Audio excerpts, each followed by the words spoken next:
Muy buenos días, jóvenes. Hoy vamos a iniciar con las clases virtuales a partir de esta fecha.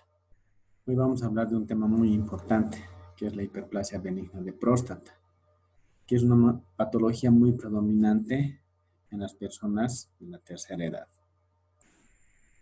Empezamos definiendo que la hiperplasia benigna de próstata se refiere al crecimiento no maligno de la glándula prostática. ¿Ya? Hay dos definiciones, unos mencionan hiperplasia, otros hipertrofia. Ambas dan lugar al crecimiento de la próstata. Pero cuando definimos como hiperplasia benigna de próstata, nos referimos al aumento del número de células de la glándula prostática. Cuando definimos como hipertrofia, nos referimos al aumento del volumen de las glándulas prostáticas. La glándula prostática tiene un volumen de 18 a 20 gramos. Tiene un diámetro de 4 centímetros de ancho, 3 centímetros de alto y 2.5 centímetros de espesor. Se localiza por delante del recto, por detrás de la sins del pubis, debajo de las vesículas seminales y la glándula de la vejiga, por encima del diafragma urogenital. La incidencia generalmente se presenta en pacientes mayores de 60 años, aunque existen estadísticas en las cuales mencionan que un 15% de los pacientes a los 40 años ya podían presentar un crecimiento de la próstata, a los 50 años un 30%, a los 60 años, como hemos mencionado, un 50%, y en mayores a 80 años hasta un 90%. ¿Qué quiere decir? De 10 personas, 9 tienen crecimiento de la próstata. ¿Qué nos puede provocar el crecimiento de la próstata? Una retención urinaria aguda, una disfunción renal, o sea que es una insuficiencia renal, y una infección urinaria. ¿Repercute en la calidad de vida? Evidentemente repercute en la calidad de vida de los pacientes. ¿Por qué? Estos pacientes no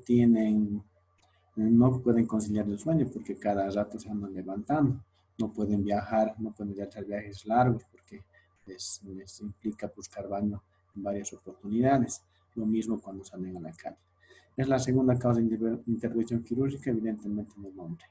Primera causa de consulta urológica, evidentemente la mayor consulta que nosotros realizamos es el crecimiento de la próstata. Para fines anatómicos de tratamiento, nosotros la glándula prostática lo dividimos en las zonas de McNeil. Tenemos 4 zonas: la zona transicional, la zona central, la zona periférica, la zona anterior o fibromuscular. Pero de estas, las que más nos interesan es la zona transicional, donde generalmente crece la hiperplasia benigna de próstata. La zona periférica, la otra más importante, donde se desarrolla el 70% del cáncer de próstata. Por eso, al realizar el tacto rectal, nosotros podemos palpar y sospechar de algún proceso neoplásico. Existen factores de riesgo, evidentemente. Hasta ahora no hay una etiología que diga es el causante del crecimiento de la próstata, de la glándula prostática. Todos mencionan que son factores de riesgo. Los genéticos, generalmente es por predisposición genética autosómica dominante. ¿Ya? Si un paciente ha presentado un crecimiento de la próstata mayor a 80 gramos antes de los 50 años, entonces nos indica que hay una predisposición genética. La edad, a medida que va pasando los años, existe crecimiento de la glándula prostática. Dietéticos, a mayor cantidad de grasas, carnes rojas, bebidas alcohólicas, cigarro, gaseosas, sí predisponen al crecimiento de la próstata. La raza más frecuente es la raza negra, menos frecuente es la raza occidental, que principalmente menciona por la dieta. Estilo de vida en aquellas personas que tienen la dieta muy copiosa entre grasas, carnes, bebidas alcohólicas, demás, tienen mayor predisposición al crecimiento de la próstata. Enfermedades, principalmente en los diabéticos, en los pacientes con hipertensión arterial y problemas cardiovasculares. En la fisiopatología tenemos 3 eventos muy importantes. El primer evento es la decompensación, en la cual la vejiga aumenta la presión intravesical. Habitualmente es de 40 a 60 centímetros de agua. Esto puede llegar inclusive hasta 100 centímetros de agua. ¿Qué quiere decir en esta etapa? La vejiga aumenta su presión para poder vencer la obstrucción de la glándula prostática y por consiguiente permita la salida normal de la orina. ¿Ya? En la segunda etapa hay una etapa de residuo postmiccional. ¿Qué quiere decir? Que una vez que la glándula prostática ha crecido, hay mayor capacidad de obstrucción. Entonces, la pared de la vejiga se va a hipertrofiar, o sea, el músculo detrusor de la pared de la vejiga se va a hipertrofiar y va a apretar con bastante presión para poder vencer esa obstrucción. Sin embargo, a medida que va a pasar el tiempo, esta vejiga se va a cansar, ya no va a tener esa capacidad de poder presionar y llegar a altas presiones. Por consiguiente, va a haber un residuo postmiccional. ¿Qué quiere decir? Que no va a evacuar completamente la orina. Y una tercera etapa es de descompensación. ¿Qué quiere decir? Que va a provocar que la vejiga ya pierda esa capacidad de contracción, va a ser una vejiga vencida, o sea, solamente va a almacenar la orina. ¿Y qué va a provocar esto? Va a hacer que haya reflujo vesiculolateral. ¿Qué quiere decir? Que la orina va a refluir a través del uréter hasta el riñón. ¿Qué va a provocar esto? Una ureterohidronefrosis. Por consiguiente, posiblemente a larga data una insuficiencia renal postrenal. Hemos mencionado acá la clínica, ¿ya? En la clínica existen dos aspectos muy importantes, los síntomas por devaciamiento y almacenamiento. Los de vaciamiento generalmente se refiere a la dificultad que tiene la vejiga de poder evacuar la orina.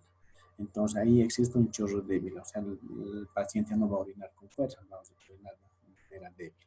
Pujo va a orinar haciendo fuerza para poder evacuar la orina. Chorro intermitente, al realizar el pujo va a ser un chorro primeramente con poca presión y posteriormente se va a volver a acotar. Va a volver a pujar, va a volver a salir el chorro un poquito con mayor presión. Retención de orina evidentemente va a provocar que retenga la orina y posiblemente sea necesario una instalación de sonda vesical. Incontinencia por rebosamiento, que quiere decir que el paciente ya no va a sentirse ya no va a sentir, va a pasar mojado, no se le va a escapar la orina, pues rebalsa prácticamente. Y el goteo postmiccional, que nos indica igual que después de orinar el paciente va a salir gotitas después de que termine la micción. La poliaquia se refiere al aumento de la frecuencia miccional, la disuria, dolor al orinar, la anicuria, aumento de la frecuencia miccional nocturna, la urgencia urinaria se refiere a la desesperación que tiene el paciente de poder ir al baño para poder lograr la micción.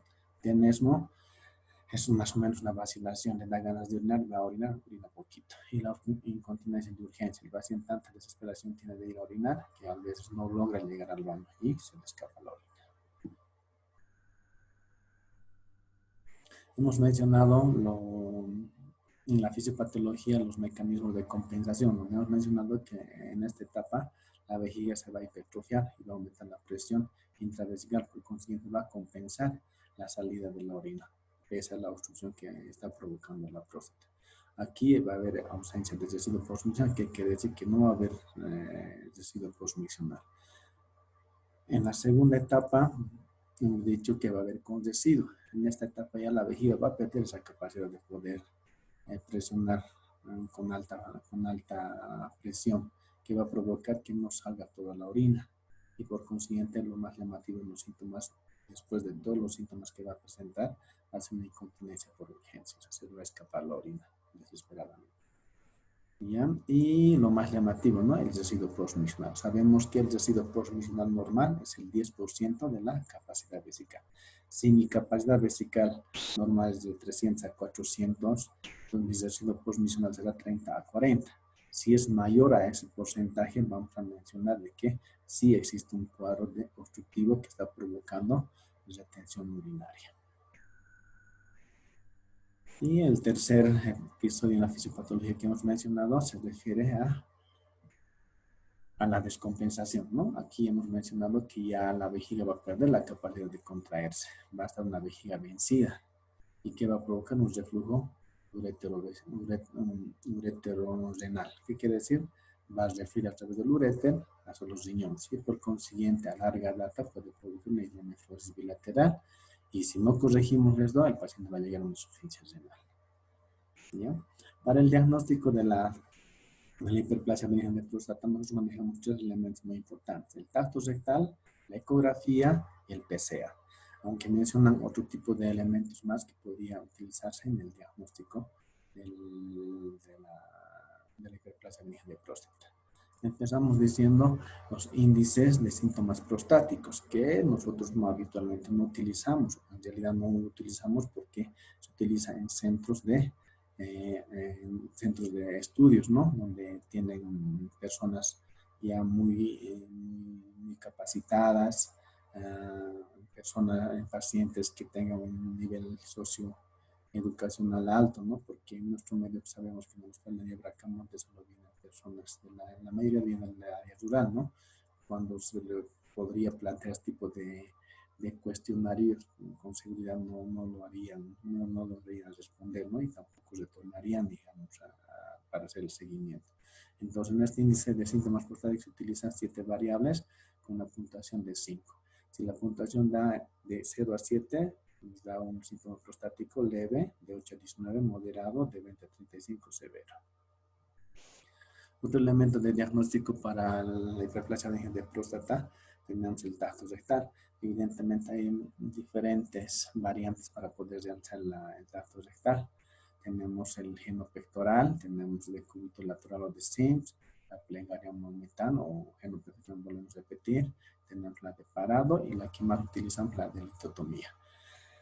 La delitotomía nos permite hacer una maniobra bimanual que nos permite hacer el tacto, inclusive si es no más flaco el paciente, nos permite palpar la próstata a través de la vejiga. En el tacto rectal tenemos los siguientes parámetros. Tenemos que valorar la sensibilidad, el tamaño, la consistencia, que es muy importante. En la hiperplasia de próstata la consistencia es fibroelástica. En el cáncer de próstata, podría tener una consistencia pétrea, simétrica, tiene que ser simétrica, los dos lóbulos de la glándula prostática tienen que ser iguales, ¿ya? En cambio, en el cáncer de próstata generalmente son asimétricos. Los límites o bordes tienen que ser regulares, en el cáncer de próstata son irregulares. La movilidad, tiene que haber movilidad. La superficie tiene que ser regular, en el cáncer de próstata es irregular. Bueno, este es un parámetro que nos orienta, ¿no? De las características anatómicas que podría tener la glándula prostática, ¿no? ¿Para qué nos sirve el tacto rectal? Nos sirve para descartar, como hemos dicho, el cáncer de próstata, las prostatitis. Generalmente las prostatitis se refiere a inflamación de la glándula prostática, que es muy frecuente en las personas jóvenes, que está contraindicado evidentemente el tacto rectal cuando hay una prostatitis aguda. Otro proceso obstructivo, evidentemente podemos descartar, por ejemplo, el cálculo uretral enclavado, una estenosis, que al final un trauma de uretra, por ejemplo, al el tacto rectal, la próstata va a estar con una úvula, se va a ver mucha movilidad, o sea, va a estar colgándose, entonces puede ser sospechoso un trauma de uretra con sección de la misma. El PSA, que hemos mencionado, otro elemento de diagnóstico muy importante. El PSA sabemos que es una glicoproteína que se utiliza principalmente para detección de cáncer de próstata precoz. Su valor normal es de 0 hasta 4 nanogramos ml. El PSA se elabora principalmente en la glándula prostática hasta tiene una especie del 99%. Tiene una especialidad evidentemente del 99% y una sensibilidad para detectar cáncer de próstata apenas de 40-60%. ¿Qué quiere decir? Al tener este PSA elevado fuera de los parámetros normales de 0 a 4, no es indicativo de que ese paciente tenga cáncer.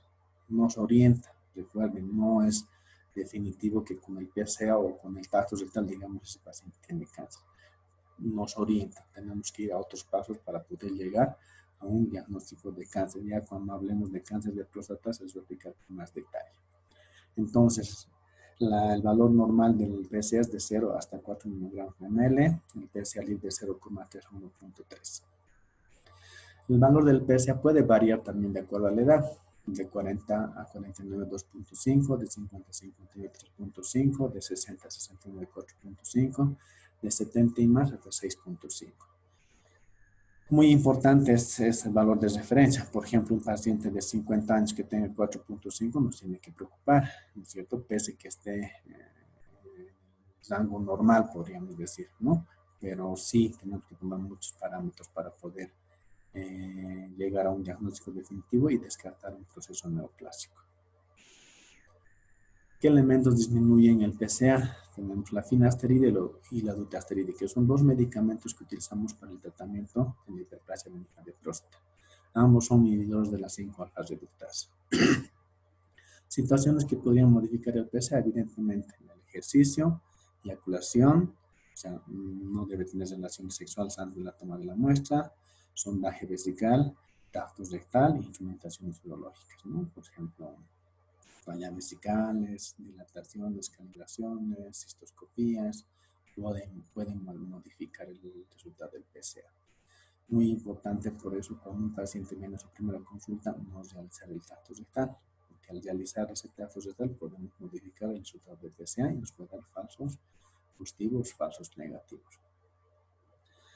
Tres elementos muy importantes que podrían modificar el PSA de manera fisiológica. No estamos mencionando situaciones que podrían modificar el PSA. Situaciones fisiológicas que pueden modificar. Tenemos el PSA, tenemos el peso de la próstata, tenemos la edad del paciente y los síntomas irritativos y obstructivos del paciente. Tres elementos que tenemos que tomar muy en cuenta que van a modificarse de manera fisiológica.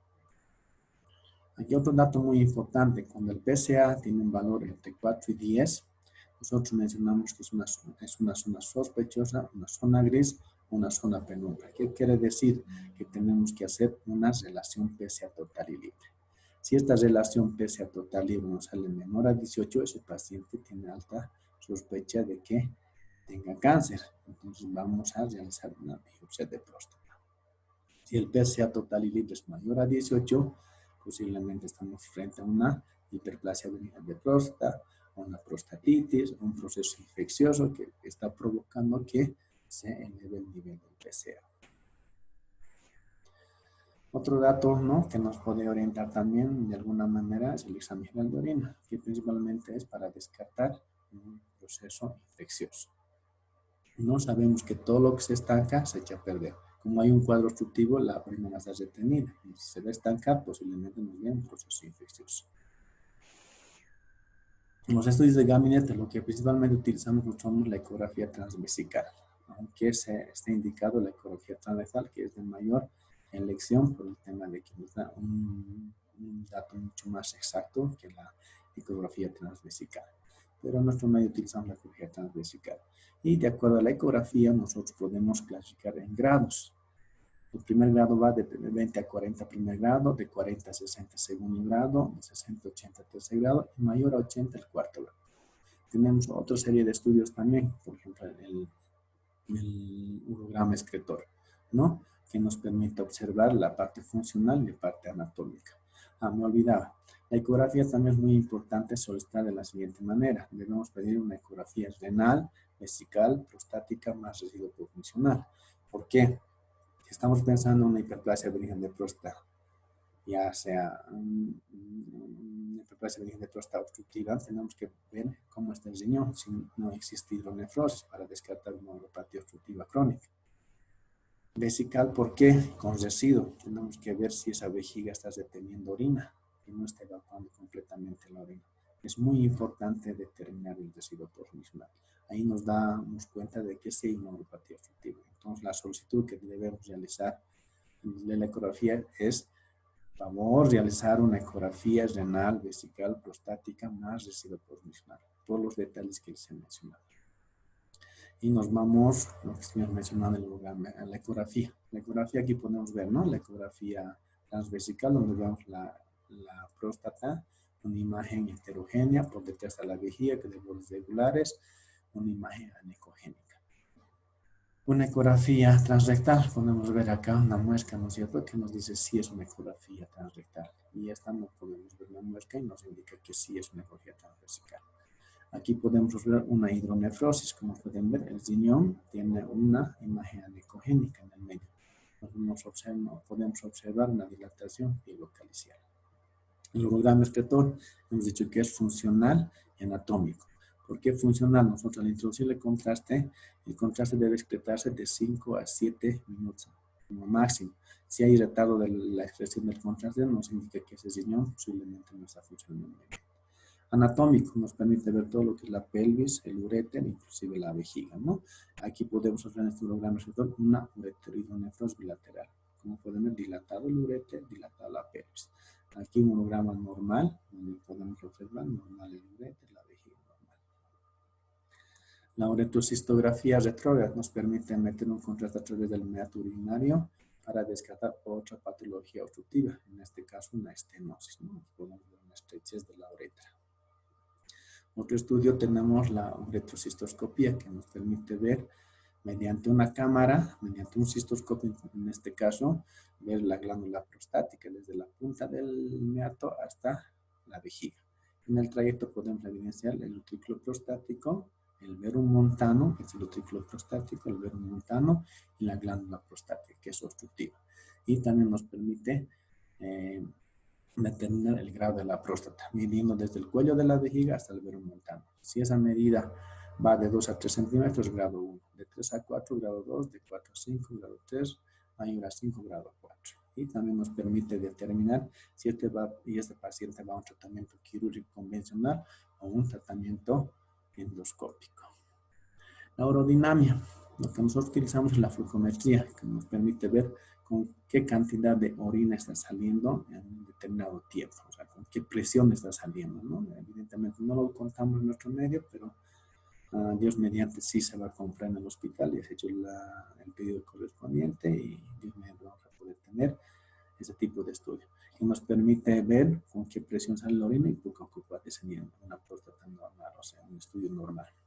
Un adenoma y a la presión, como pueden observar, sale con presión, luego débil, y baja. Una vejiga neurogénica, es esa imagen que nos demuestra, una estenosis apenas sale y se mantiene así. La estudiurinamia principalmente es para descartar problemas neurológicos, ¿no? Para descartar vejigas neurogénicas. El tratamiento es muy importante, se basa en 3 aspectos.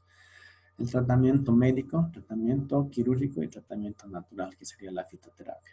En el tratamiento médico utilizamos dos medicamentos muy importantes, los alfa bloqueantes y los inhibidores de la 5-alfa-reductasa.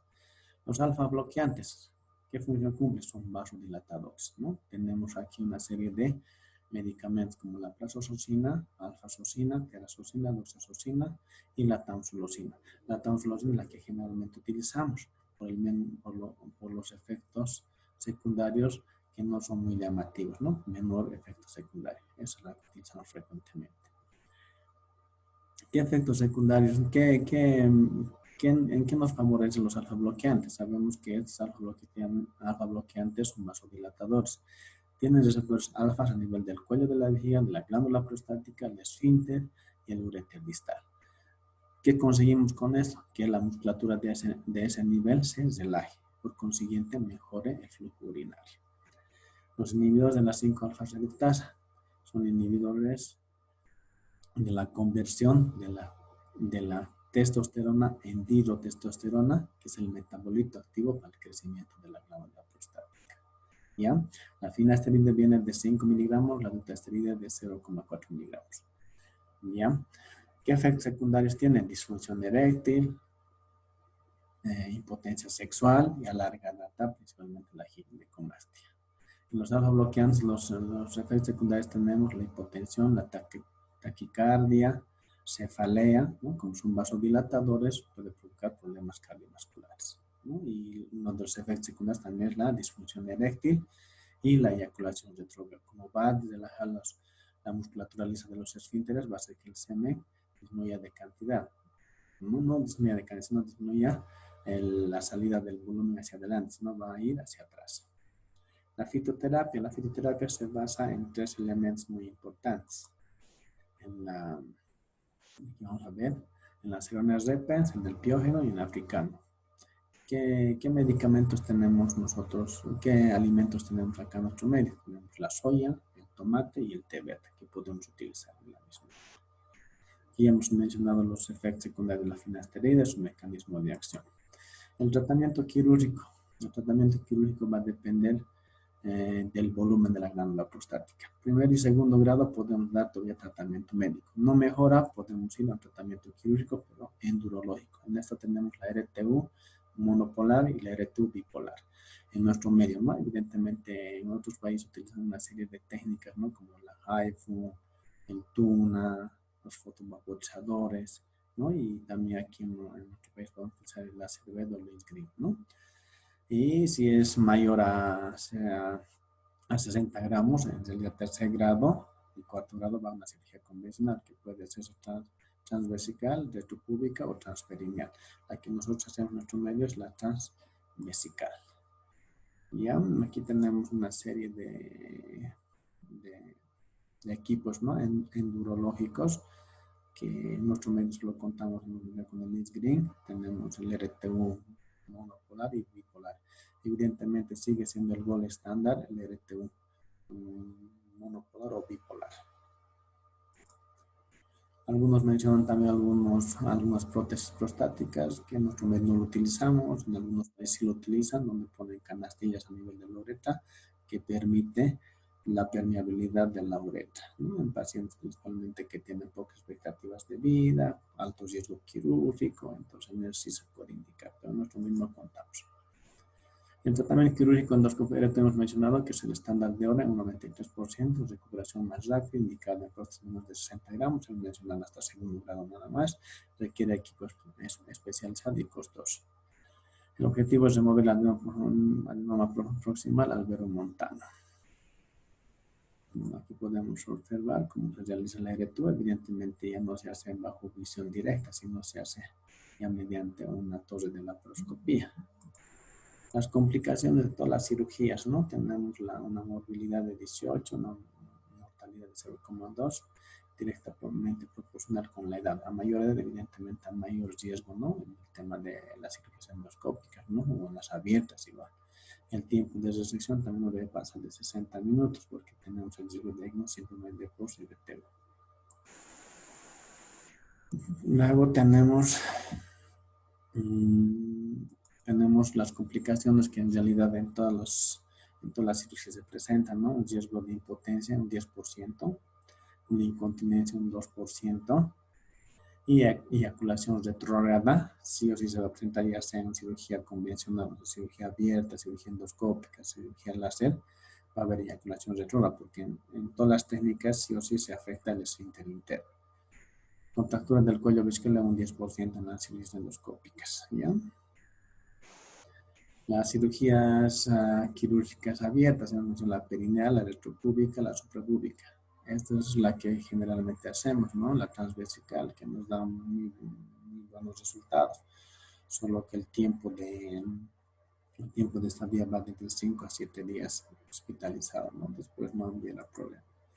La prevención que debemos recomendar al paciente es control de peso y evitar el aumento de peso de la glándula prostática, ¿no? Principalmente debe hacerse un control, porque muchos piensan que ya al realizar la cirugía de la próstata, dicen que ya no tienen próstata. Es mentira, ¿no? Vamos a hacer un ejemplo. La próstata es como una naranja. Se saca el contenido y se saca la cáscara. ¿Qué quiere decir? Que solo se le saca el adenoma, el tumor, y la glándula prostática se queda. ¿Qué quiere decir? La cáscara de la naranja representaría lo que es la glándula prostática. Y a partir de ello podría volver a crecer la glándula prostática. Os recomendamos un control anual después de la cirugía. ¿Ya? Por ejemplo, en la glándula prostática vuelve a crecer en un 5% en las cirugías abiertas a los 10 años, un 5% a los 5 años en las cirugías endoscópicas. El paciente debe realizar ejercicio físico con regularidad, dieta sana, baja en grasas, una dieta rica en frutas y verduras, no debe consumir mucha grasa, mucha carne roja, no abusar del consumo de alcohol y tabaco, controles periódicos al urologo, evidentemente de forma anual, mantener una vida sexual activa y segura. ¿Qué quiere decir eso? Muchas veces no mucha actividad sexual hace crecer la glándula prostática. Mentira, sabemos que al tener relaciones sexuales uno pierde testosterona. Y sabemos que la testosterona es un elemento muy importante para el crecimiento de la glándula prostática. Muy diferente es la promiscuidad, ¿no? Que tienen múltiples parejas sexuales, evidentemente hace que haya procesos inflamatorios crónicos, inclusive predisposición a un cáncer de próstata. Bueno, gracias jóvenes. No se preocupen. Nosotros este video los vamos a enviar a su WhatsApp del grupo y ya nos estaremos poniendo en contacto con los presidentes de cada curso. Supongo que vamos a hacer de manera ya separada los cursos virtuales.